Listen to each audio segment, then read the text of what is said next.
Hello, this is indie artist and author Deborah Cohen in the USA, daring to talk about Trump's RELO plan for 2025, which will help the Israeli-Palestinian conflict to live apart peacefully. So if this has piqued your curiosity, maybe you haven't been watching the news. Regardless of what your opinion is of Trump, he is America's leader. And there's something that's said in the Bible that we get the leader that we deserve. So you can look at that as a good thing or as something you really don't want, but would like to get a better leader next time. In which case, maybe if you follow JFK's famous saying, ask not what your country can do for you, but ask what you can do for your country. Let's make it a United States again. If this interests you, please stick around and I'll be right back after this message. Hello, this is A Story and a Song with Deborah Cohen, sharing music from the 80s new wave genre to music for TV, film, and movies, as well as praise music suitable for Jewish and Christian soft rock. I share the story behind the recording of each song, as well as wisdom teachings from rabbinic sages and health topics for better senior living in the land of Florida. Please share this podcast and help it grow. Thank you. DeborahCohenMusic.com. And this is Deborah Cohen, and it's a very sensitive subject, so anybody that is listening live, I hope that you will be mature enough as adults to demonstrate your best behavior in the chat. If you're watching this in the archives, I appreciate your time. Maybe some of you are curious about what is the Israeli-Palestinian conflict. All I see is both sides fighting, and, if you've been surrounded by propaganda during the Biden administration, then it could very well be confusing. And rightly so, I understand. I was confused too. As a matter of fact, you get to the point where you're like, I'm not going to listen to this anymore because it's always bad news. Well, it's time in 2025 as we enter the golden age, as Trump is calling it in America. And again, if you did not vote for Trump, you're still in this country unless you're going to be one of these Holly weirdos that wants to leave the country for a better plan. Whatever, let them go with a blessing. Goodbye. So for those of you that stick around and live in the United States, we need to work together to help our ally Israel to live in peace. Let's set the scene. Okay, the peace plan with the Palestinians, the Arab Palestinians, they took the land that was Israel, parts of it, in agreement to make peace with Israel. That was the agreement. And so my question is to you right up front.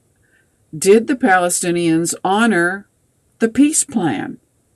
Is there peace in Gaza and Israel, or in the West Bank, which is really Judea, Samaria, and the Palestinians? Is there peace there today in 2025? We all have to say, no, there's no peace. So the next question, logically, if you're a Spockette, you would ask, why is there no peace? Why aren't the Palestinians satisfied with the land that they do have? And the true answer is, according to President Bill Clinton, is that the Palestinians do not want peace with the Jews. They want to exterminate the Jews, and they won't be happy until Israel is unlivable. There is a documented video from President Bill Clinton, who stood at the podium for the presidential election 2024. He stood at Harris's podium and explained the truth, finally, about what happened when he tried to implement the peace plan. The Arab Palestinians do not want peace. They want all the land that is Israel today for themselves, and they want to exterminate the Jews.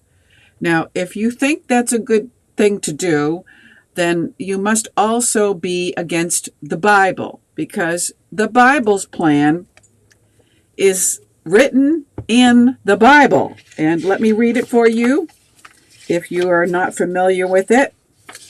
And if you don't agree with this, then your problem is with God, not with me. So don't shoot me. I am just the messenger. Baruch atah Adonai Eloheinu melech haolam asher kitshanu b'mitzvotav v'tzivonu. So b'divrei Torah.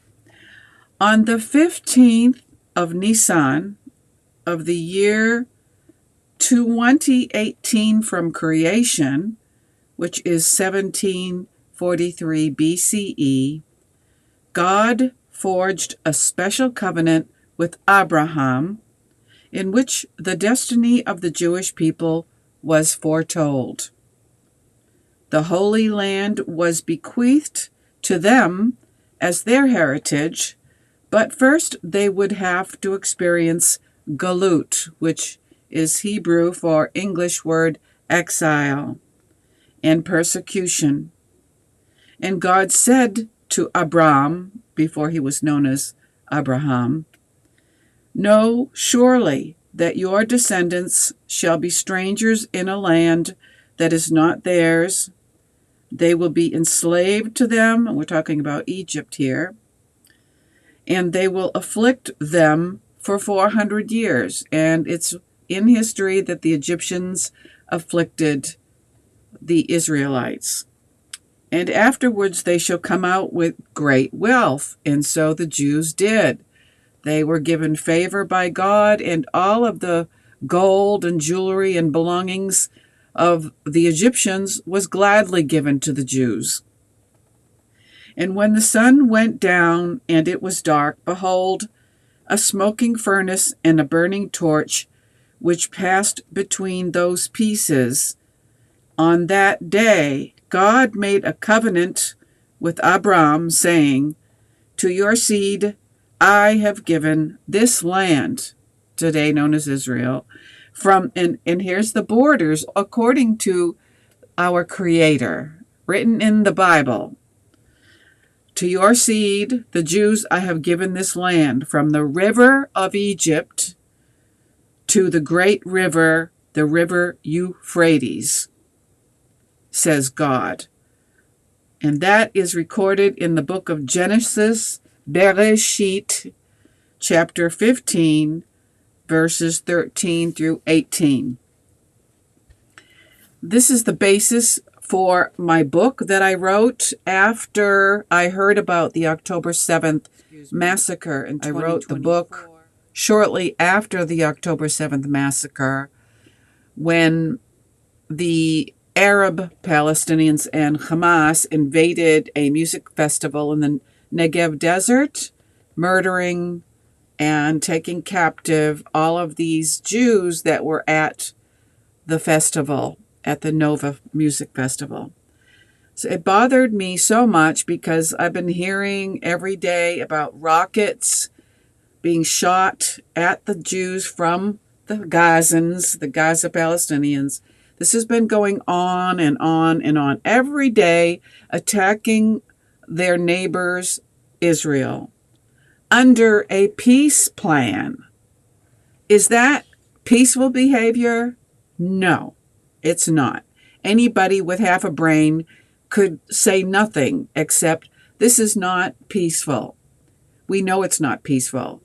So the Gazans, the people in the West Bank, they have violated the contract, the international contract for peace for land. So along comes President Trump in 2025 with a different kind of two-state solution. It's called RELO, short for relocation, the RELO plan.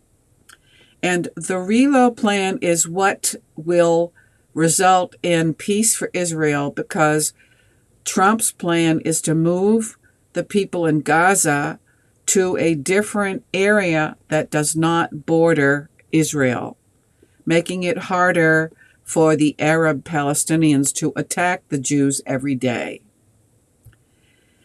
I also think that in that population relocation should go the West Bankers as well. The Arabs that are causing trouble and constantly attacking the Jews, they've broken their contract. They need to go. Now, the interesting thing is, of course, when Trump announced this RELO plan or relocation plan, he first approached Egypt and Jordan to take these Palestinians in a population move. And this is not the first time, if you are a Bible believer, this is not the first time there's been a population moved, especially in times of war. If you read in the book of Genesis, I believe it is, or maybe the Exodus, I don't have it handy, I'm speaking ad lib. Pharaoh moved his people, the Egyptians, out of Goshen to accommodate the Israelites and moved the population. So it's a population move. And as a matter of fact, there is an international agency that also does population moves. And that agency is called UNHCR, an agency of the UN that is supposed to resettle people in times of war to a place of safety. Resettle, not temporarily move, but resettle.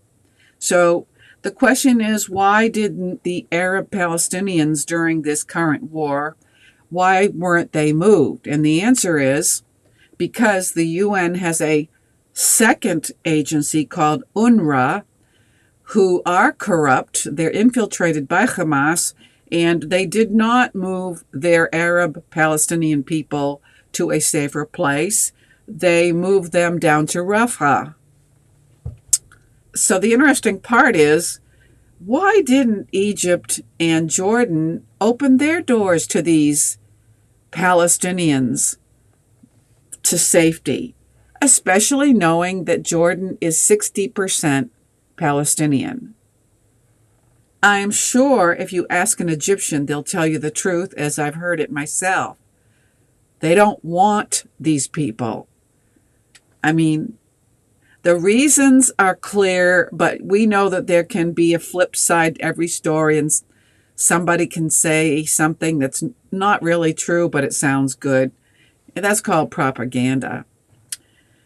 And by the way, if you're looking at my shirt, it says Zionist, and I know that it has taken a bad rap this term during Biden administration in 2024, when a lot of college students were marching on campuses holding flags for Hamas and the Palestinians. They perverted the true meaning of a Zionist, which really is, again, if you look in the Bible, it's mentioned in there along with Zion many, many times. Zion is Jerusalem. So I'm not trying to say anything negative about being a Zionist, except that I believe that the Jews, Israel, has a right to exist on this land called Israel. And someday, when the Messiah comes to Jerusalem, not only will Israel inhabit their current slice of land, but from the river of Egypt, from the Nile to the Euphrates, that will be Israel forever, eternally. And all other nations will live in harmony in the world under one Messiah in Jerusalem. As another point, before I share an excerpt from my book, you must know that the current location of Al-Aqsa Mosque on the Temple Mount is really not the authentic Al-Aqsa Mosque. The real Al-Aqsa Mosque is located, according to the Quran, it states that Al-Aqsa is located in Warana, 29 kilometers from the city of Taif. The city of Taif, has two mosques. The first one is Al-Aqsa, and the second one is Al-Adna. Al-Aqsa Mosque in Taif, according to the Quran, was built in 682 AD by Hisham. And so in comparison, the Prophet Muhammad was born 570 AD to 632 AD, which means that Muhammad died before the Al-Aqsa Mosque was built. So if you know your facts, I have to keep looking at this in unbelief, because why don't people know this? Anybody that reads the Quran would know that the Al-Aqsa Mosque that's talked about in the Quran is not on the Temple Mount. That's another fabrication. It's not true. It's just another way to take the land from the Jews, get people to hate the Jews, and exterminate the Jews. So, and that's also on a video that was taught from a man in Saudi Arabia. Now, it is so difficult to understand, because especially when the world is infiltrated with propaganda. So when I heard about the October 7th massacre in 2023, I felt compelled to write a basic outline to help people to understand the facts about the origins of Palestine. And I encourage you, all Americans, to read this book, Jewish Palestine, Arab Palestine, A History of Conflict, by Deborah Cohen. And once you read this book, you will understand why President Trump's RELO plan is the only two-state solution that will work.